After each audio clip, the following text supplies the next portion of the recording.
Hi hello నమస్తే welcome back to ATC వంటలు. ఈ వీడియోలో కొత్తిమీర కోడి వేపుడు ఎలా చేసుకోవాలో చూసేద్దాం. ముందుగా స్టవ్ వెలిగించి ఒక పాన్ పెట్టుకొని కొద్దిగా ఆయిల్ వేసుకొని ఆయిల్ హీట్ అయిన తర్వాత ఒక గుప్పెడు వెల్లుల్లిపాయలు, 2 టేబుల్ స్పూన్ ధనియాలు, ఒక 3 పచ్చిమిర్చి వేసుకొని 1 నిమిషం పాటు వేయించుకోండి. ఇలా వేయించుకున్న తర్వాత 5 లేదా 6 జీడిపప్పులు, 1 కప్పు కొత్తిమీర వేసుకొని బాగా వేయించుకున్న తర్వాత స్టవ్ ఆఫ్ చేసేసి దీన్ని పేస్ట్ లాగా మిక్సీ పట్టి పక్కన పెట్టేసుకోండి.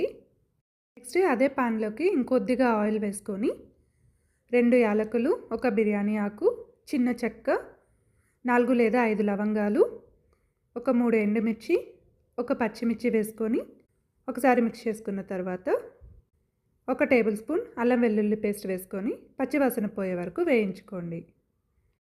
తర్వాత ఒక 4 మీడియం సైజ్ ఆనియన్స్ని ఇలా చిన్నగా కట్ చేసుకొని వేసుకోవాలి.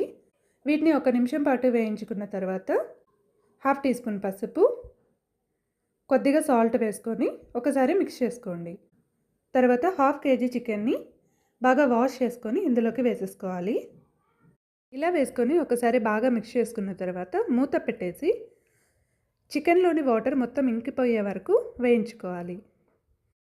తర్వాత ఇందులోకి 2 టేబుల్ స్పూన్స్ కారం, 1 టేబుల్ స్పూన్ ధనియా పౌడర్ వేసుకొని ఒకసారి బాగా మిక్స్ చేసుకున్న తర్వాత మనం ముందుగా మిక్సీ పట్టి పెట్టుకున్న ఈ కొత్తిమీర పేస్ట్ని కూడా వేసేసుకోవాలి. ఇలా వేసుకొని ఒకసారి మిక్స్ చేసుకున్న తర్వాత మూత పెట్టేసి ఒక 5 మినిట్స్ పాటు ఫ్రై చేసుకోండి. తర్వాత 1/2 టీ స్పూన్ గరం మసాలా, రుచికి సరిపడా సాల్ట్ వేసుకొని ఒకసారి మిక్స్ చేసుకొని మళ్ళీ ఒక 5 మినిట్స్ ఫ్రై చేసుకుంటే ఎంతో టేస్టీగా ఉండే కొత్తిమీర కోడి వేపుడు అయితే రెడీ అయిపోయింది.